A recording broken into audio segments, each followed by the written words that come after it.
obviously it means a love massive amount to you, Adam. But I would say even more. But to many people who will be watching this and buying the documentary, and it's just lovely. It's a bit like, I feel like it's a bit like with the John Carpenter effect, you know, where people say, "Oh, I wish you'd told me at the time that they enjoyed the thing." Right. It's everybody's favorite movie now.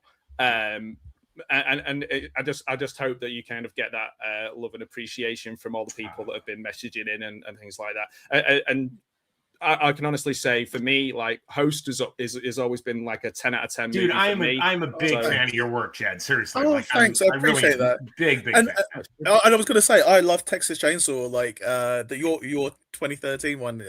Incredible stuff. My wife will love that. So it's nice. It's nice. Oh, by the way, just so that I can't, because otherwise they're going to kill me. Over at Synapse. Because of course I meant to say that. Well, and by the way, because the movie is available where you guys are, like, you can actually pre-order it for your territory. It's zero region, so it's made so that it can be shown all over the world. But it really is like they've done an unbelievable job. Like the just the artwork by Mark Schoenbach is already it's like beautiful, so isn't it? Yeah. And this is the joke on the back. That is a hot dog shoved through a donut in hell. Amazing. But I got to tell you, the other thing that is really freaking cool with this, because it's, look, in this age, I am so behind physical media in such a huge way. I mean, in this house that I'm in right now, there's 17,000 movies. I walk the walk. Like, I feel people need to get paid for their work. And so I buy everything. Like, that's what I do. I own your movies, Jed. Thank you so much. Fuck yes, I do. But the thing is, like, once you slip this sucker off, beyond the fact that it's a reversible cover and all that cool shit, and it's a double disc set, which is fucking awesome. What we did was, the guys, Michael Felsher, who directed the movie, and is the guy who runs Red Shirt for Synapse. He asked me, because he knows I do a lot of fine art as well, and he asked me if I would do portraits for the release. Nice. And so I did 6 portraits that each one has a story on the back that is not in the documentary. Wow. So, there's a of course there's a Creighton Duke card because amazing. I had to do my portrait of Stephen. But we've got a Leslie Jordan tribute. Nice. Oh, cool. Oh, that's nice. So there's 6 of these portraits. They're all originals that I did, and then stories that I wrote in the back of them. So there is like there was a certain amount of love put into this thing that really shines through in the release. So I'm incredibly proud of this release. Like, it's crazy. Like, this is a documentary I didn't want to make. And now I'm like so thrilled that I did, and so in love with what we've come up with and what Michael created, which is extraordinary. So yeah.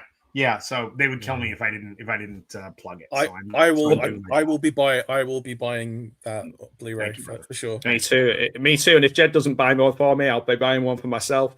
So just buy 2. It's easy to just click 2 rather than So, by the way, wonderful Robert Duvall artwork today on social media. Thank you. I appreciate that. Yeah. For somebody who can't draw anything, that is just out of this world. So it is. If I get the news early enough when someone passes, I try to spend part of my day thinking about them and drawing them.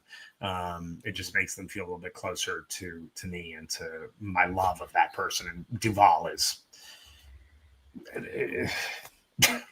We just keep losing really incredible people. Like, really, it was not a year ago we lost Hackman. It's like we're just losing these, James Earl Jones the years before.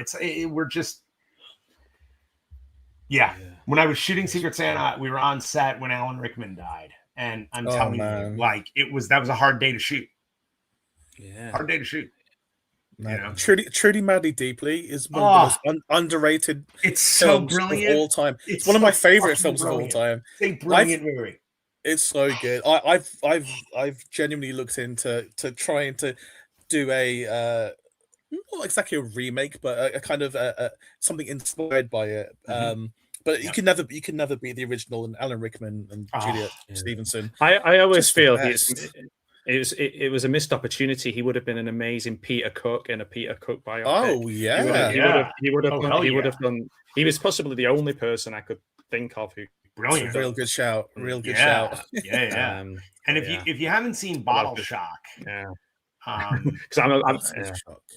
Bottle Shock is amazing, and it's a very little scene film. It's him. It's Chris Pine, I think, in his first movie, and and Dennis Farina does an incredible job, and Bill Pullman is one of the leads. It's a fantastic movie. Okay. And it is based on a true story, and Rickman is off the scales good. Just freaking incredible. Just incredible. Oh, okay. That was interesting. That's a cool movie. That's another one really on good. the list. Really good. So I mean, I guess it all goes back to what people like Gareth over at Video Tasties said here, which is, you know, everybody who went to those video shops and rented them, they're all buying this documentary now, which is a really sweet way for us to kind of top and tail this this interview or this discussion. It's just been so nice to think of that, because there is a lot of people out there where that was the best feeling in the world, you know, like you said, and I think maybe both of you said at different points, like watching different ones in a series, it sometimes depended on what was available. So like, for example, I watched Rocky 2 first because it was there, and then I watched 4 and 3 and 1, and then that was the fun of it. That was the excitement. So there's definitely lots and lots of people who have gone like, this was their Jason film. This was their, you know, and that's incredible. It's such a nice way of keeping that vibe going. So yeah, I wish you, Adam, all the success in the world with the documentary. I'm sure I've already heard great things from people who have seen it. And Jed, is there something that's coming up that you want to point people out? I know you've been doing loads actually. I was looking on your IMDb earlier, and you're I guess the most recent thing was kind of besides all the short films and things I produced, the Blair Witch documentary that did really well. I'm doing some more Blair Witch stuff in the next couple of weeks. Can't say too much about it. But what I can say is, and I've said it on other podcasts before, me and Ed Sanchez, who wrote and directed Blair Witch Project, we are trying to get a Blair Witch TV show off the ground, and I feel like. Yeah, we're trying real hard. We've got some real cool people who are potentially going to be involved in it. But you know, the rights are with Blumhouse and Atomic Monster at the moment, and I think they're going to do a film first, and depending on how that does, maybe we'll get the opportunity to make the TV show. But the TV show idea is so good, so I hope we get to make that. But in the meantime, I'm doing some Blair Witch content for Lionsgate, which hopefully will come out later on this year. Love it. Oh, fantastic. Good. Awesome. His sensibility and your sensibility, I'm really excited though, because I actually spoke to him once in person, and all we talked about was comedy. And like how much he was just like, all I want to do is make like a really broad, and he started telling me all about the comedy stuff, and I was like, oh, okay. I want to make. I also want to make like a rom-com. Like one of my favorite films is When Harry Met Sally. You know, I would love to make a movie as perfect as When Harry Met Sally. It's like, it's so good. And you know, I am a die-hard horror fan, but I watch When Harry Met Sally, and I'm just like, this film's perfect. Like, perfect. You know, So you know, I obviously like horror is my thing, and I always want to do horror, but I do want to test the waters and see if I even can do other genres. For it, man. Go exactly. For it. But the most immediate, like I'm directing some feature films. There's 2 lined up, both with very established production companies.